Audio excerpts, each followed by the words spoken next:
प्रणाम, नमस्कार। मैं हूं गणेश शिवरकर। जीएच टीवी के इस यूट्यूब चैनल में आप सबका बहुत बहुत स्वागत है। बहुत ही दर्दनाक और दुखद भरी घटना हुई है कश्मीर में।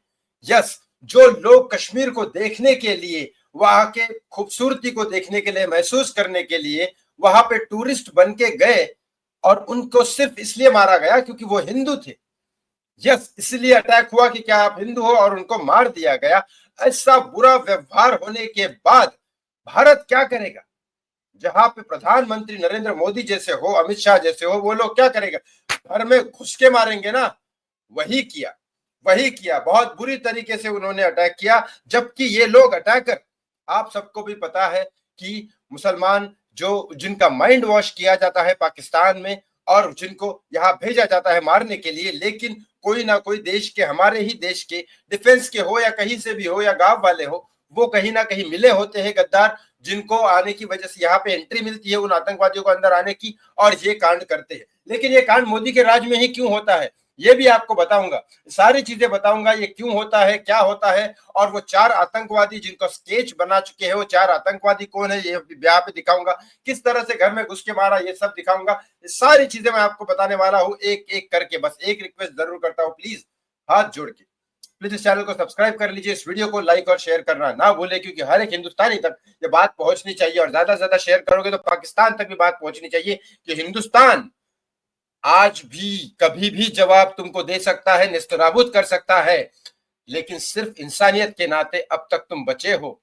क्योंकि जब पाकिस्तान अलग हुआ था, तुम्हारे सर पे छत नहीं थी बारिश से बचने के लिए, तो 65 करोड़ रुपए दिए थे, तब जाके तुम्हारे सर पे तरपाल आई थी।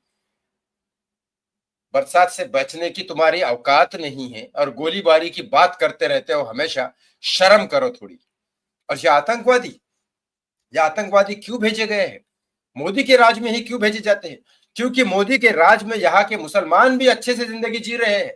तो उनको प्रॉब्लम यह है पाकिस्तान को कि यहाँ पे मुसलमान तो कोई बोल ही नहीं रहा है। क्योंकि जब मुसलमान खुश होगा भारत में तो काय को बोलेगा? वो अपने बीवी बच्चों के साथ खुश है, वो कमाई कर रहा है, 2 वक्त की रोटी खा रहा है, अच्छे से जिंदगी बिता रहा है, मस्त आराम से सब कुछ कर रहा है, तो फिर वो काय को देश को बुरा बोलेगा और काय को मोदी को बुरा बोलेगा? अब वो कुछ मुसलमान है जो बोलते रहते हैं, उनको छोड़ दो। लेकिन लेकिन जब ये पाकिस्तान देखता है कि यहाँ के मुसलमान भी खुश है, सब कुछ खुश है, तो पाकिस्तान को ये बर्दाश्त नहीं होता। क्योंकि उनकी हार हुई है हमेशा। 65 की जंग में हार हुई है, कारगिल के जंग में हार हुई है, बांग्लादेश उनसे अलग हुआ है क्योंकि उनकी हरकतें ऐसी है। भारत ने कभी कुछ गलत नहीं किया। अब बताता हूं क्या ये पाकिस्तान करता है। लेकिन ये पाकिस्तान तब करता है जब मुस्लिम कुछ नहीं करते भारत के। जब वो खुश होंगे, परिवार उनका खुश होगा, तो वो क्यों करेंगे भाई? उनको अपने परिवार की पड़ी है। तो फिर आपको आप वो पाकिस्तान के थोड़ी ना है। ज्यादा करके मुसलमान यहाँ भारत के हैं, वो भले ही क्या सोचते क्या नहीं सोचते, लेकिन वो जब उनके ऊपर कुछ आपदा नहीं आ रही तो वो काय को मरेंगे? ज्यादा करके इंसान यही सोचता है कि मेरा परिवार कैसा क्या है, वो सब कुछ तो ठीक है भारत में। तब यहाँ पे हमेशा वो उसी टाइम ये पाकिस्तान या फिर टेररिज्म या कोई आतंकवादी या हिंदू के ऊपर अटैक कब करता है पता है? जब कोई मोदी जी जब भारत के बाहर अपना व्यापार फैलाना चाहते हैं, संबंध अच्छे करना चाहते हैं, जैसे अमेरिका के वाइस प्रेसिडेंट मिलने आए मोदी जी को या वहां मिलने गए मोदी जी, और जब ऐसी कोई स्थिति होती है तो पाकिस्तान डर जाता है। क्योंकि मोदी जी जब से आए, क्योंकि गांधी परिवार को तो फर्क ही नहीं पड़ता था किधर देश जा रहा है, क्या जा रहा है कांग्रेस को। मोदी जी आए तब से बेचारे मोदी जी ऑस्ट्रेलिया जाते हैं, अमेरिका जाते हैं। लोग बोलने वाले कुछ ही बोलते हैं कि मोदी जी घूमने के लिए क्या जगह कम है क्या? लेकिन वो लोग दूसरे देश के साथ अपना संबंध प्रस्थापित करते हैं, व्यापार बढ़ाते हैं, बहुत सारी चीजें कर रहे हैं। ये एक समझने के लिए एक आरटीआई अप्लाई करो, बीजेपी ने क्या किया 2014 से, आपको सारा डिटेल मिल जाएगा। लेकिन यहाँ पे जब भी कोई आता है अमेरिका के साथ या बड़े जिस देश का कंट्रोल है, जिस देश के पास पावर है, उनके साथ मोदी जी की मीटिंग होती है, तभी ये सारे कुछ ना कुछ कांड कर देते हैं। अब बताता वो 4 है कौन जो लोग आए। अब उससे पहले आपको बता देता हूँ पाकिस्तान की हालत क्या है। इमरान खान है वहां के प्रधानमंत्री। इनकी शक्ल पे दिखाई दे रहा है कि कितने कमीने होंगे। ये शक्ल पे दिखाई दे रहे हैं। देखो, इनके सामने पाकिस्तान के लोग भीख मांग रहे, पाकिस्तान के लोग भीख मांग रहे हैं। और सोचो वहां पे 4 या 5% हिंदू है, उनकी हालत क्या कर रखी होगी इन्होंने। और ये लोग भीख मांग रहे हैं, इनको खाने को रोटी नहीं है, और फिर भी ये लोग उनसे पैसे लेके, बाकी लोगों से पैसे लेके, इनका अपने खुद के देश के लोगों का भला करने की बजाय भारत को तोड़ने के सपने देखते हैं और वहां पे पैसा खर्चा करते हैं उनके बमबारी पे वगैरह सब पे। अब ये 4 लोग हैं कौन, इसके स्केच और फोटोज ये रहे, ये 4 लोग ये है। अब इनको ढूंढने के लिए सरकारी फौजें निकल पड़ी, क्योंकि देश में बड़ा लोगों ने आवाज उठाई।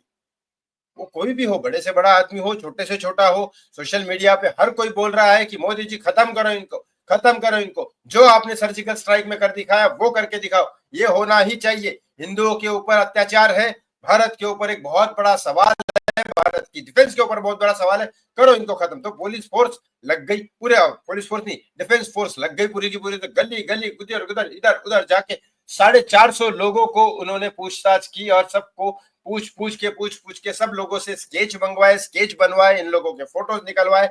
ये 4 लोग इतने बदतमीज और इतने इतने बेहुदा और इतने बेशरम है और इतने इनको अकल ही नहीं है कि मतलब शैतान इनको आके बोल रहा है, इनके मजहब के हिसाब से मैं इनको बात कर रहा हूँ, शैतान आके इनको बोल रहा है कि ये कांड करो, और ये शैतान की सुन रहे हैं और ये सोच रहे कि शैतान की बात सुनने के बाद इनको जन्नत मिलेगी या फिर घंटा जन्नत मिलेगी। आदमियों का जो मल मूत्र होता है ना, वहां तुमको सड़क सड़ सड़ा के सड़ाएंगे सालों, उधर जाके दोजक देखो तुम्हारा कितना गंदा है, और यहाँ पे भी दोजक ही भुगत रहे हो। इतनी ज्यादा नफरत दिमाग में पालोगे तो दोजक यहाँ पे भी है और ऊपर भी है, और वो तुम्हारा दंड में ज्यादा मुंह खोलूंगा तो मेरे कंट्रोवर्सी हो जाएगी। लेकिन इतनी ज्यादा नफरत पाल के कौन सी जिंदगी जी रहे हो, मासूमों को मार रहे हो, बच्चों को मार रहे हो, औरतों को मार रहे हो, बेवा कर रहे हो उनको। शर्म करो, शर्म करो। हिंदुस्तानी फोर्स घुस चुकी है अंदर हर हर जगह पे, और भारत का हर एक वासी देख रहा है कि वाकई में इन लोगों को सजा मिलती है कि नहीं मिलती है, क्योंकि अब मोदी जी के ऊपर और अमित शाह जी के ऊपर भी सवाल है। अगर ये अंदर से घुस के इनको नहीं मारेंगे तो फिर इनकी पार्टी भी हिल जाएगी। और ये पार्टी के लिए नहीं, लेकिन मोदी जी इस बारे में बहुत स्ट्रिक्ट है। आपने सर्जिकल स्ट्राइक के ऊपर देखा होगा। मुझे पूरा यकीन है कि 1 या 2 दिन के अंदर ये 4 लोग मारे जाएंगे, और ऐसे ही 26/11 के लोग भी मारे गए, सारे के सारे।